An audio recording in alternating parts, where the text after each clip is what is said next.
Red Hood and the Outlaws. This will be the annual issue 1. Was it a backup or was it all just one big story? Was it Yeah, it was all one big story. You sound delighted by that. So what was the story about, Connor? Actually, I should tell you, Scott Lobdell wrote it and Tyler Kirkham was on the art, for the record. I mean, I'll start by again. I like Kirkham's art. That seems to be a running theme that Lobdell keeps getting good artists to do his books. He does. There's no denying it. They're easy to look at. Which, small mercies, right? Because if it wasn't, then this would be a double punch in the face. I guess in this case you can.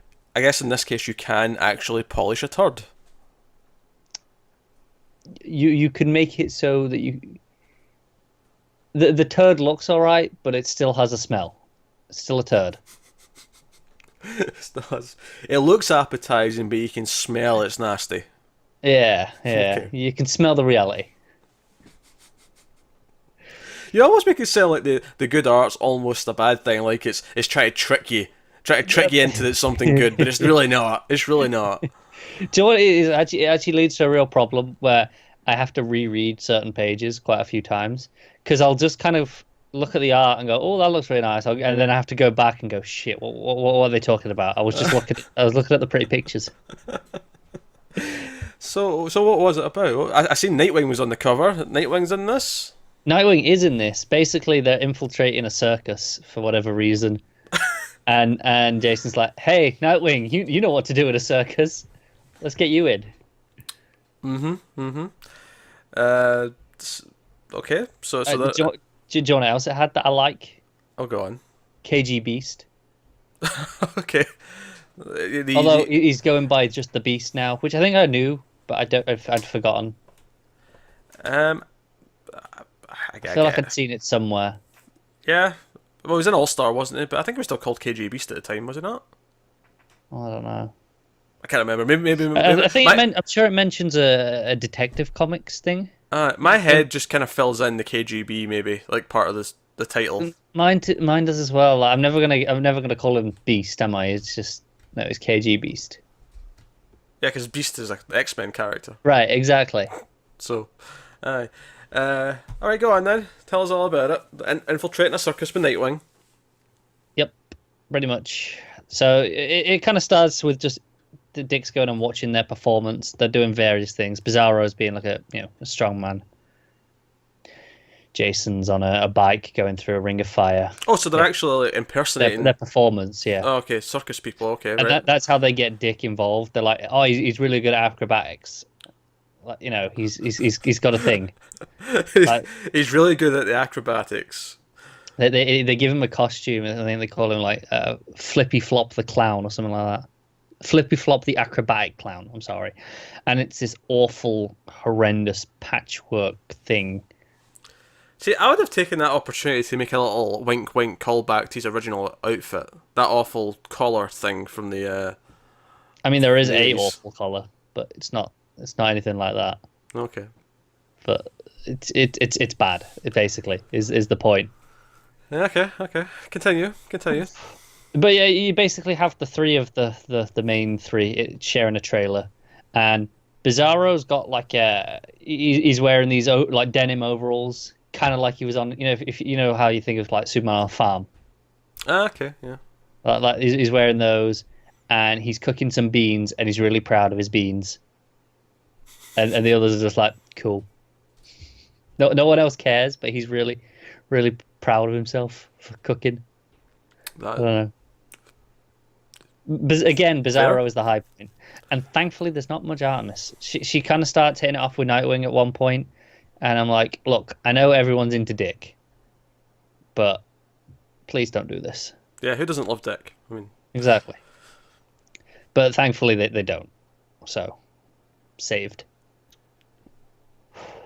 Just breathe. Just let us sing in that. There was actual relief when I was reading this. Go on. You're not told me enough story to fill an annual yet. Where's this going? Do you know what the problem is?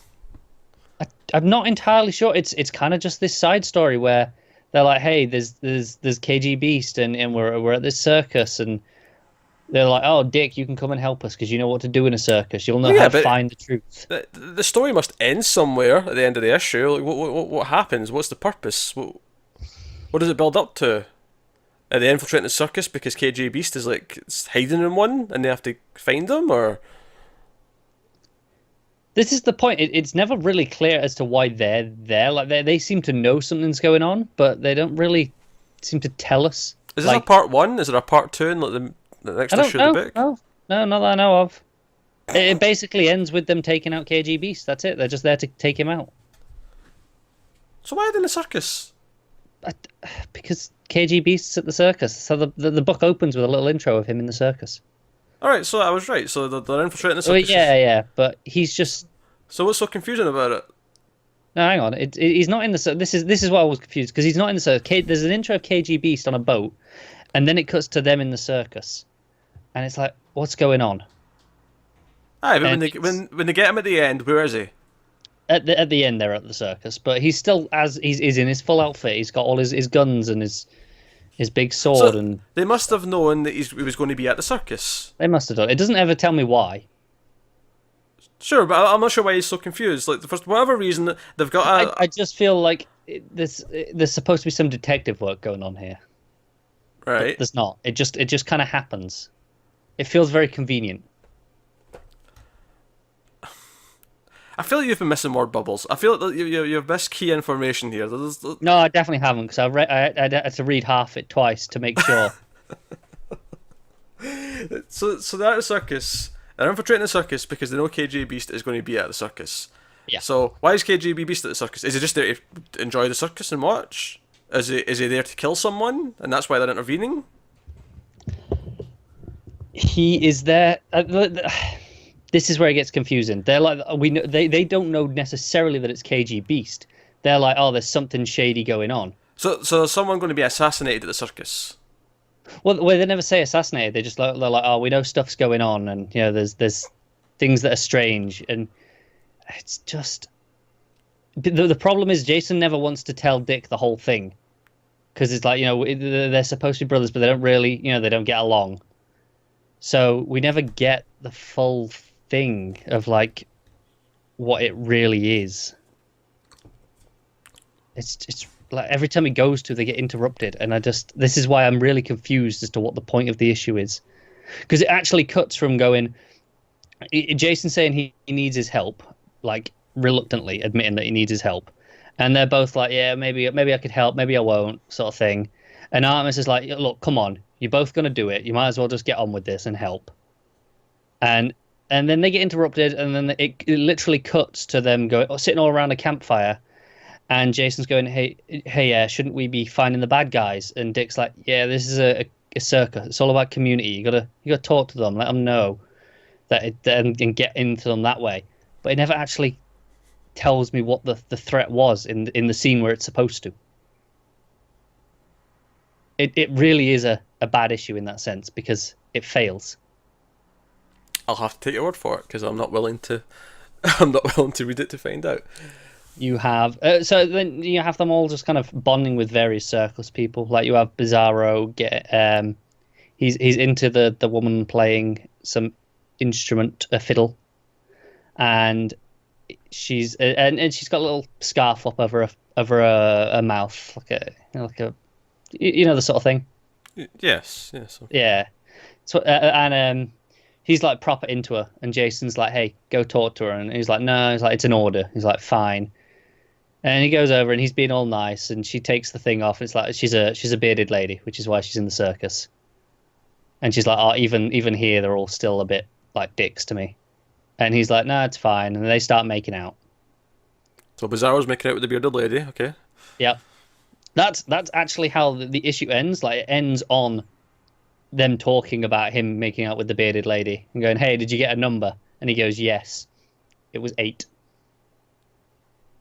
That's the end of the issue. It's not a bad joke. Did you get a number? Yeah, it was 8. Like that's a funny Bizarro joke. It's pretty good, but it's just strange that the entire last page is about Bizarro making out with a bearded lady. Dick's gone. He's like, yeah, we got the KG Beast. We put aside our differences. I suppose we can do it when we have to because there are actual bad guys, and you're not really one of them. And you're doing pretty well with Bizarro. You're kind of being a decent big brother to him. And then we just get to Bizarro making out with the bearded lady jokes. It's so strange. Okay. Well, I guess that wraps up. It's kind of a mess of an issue because it just kind of things just happen with no context for why they're happening. Sure. Right. I get you. Fight scenes look nice though.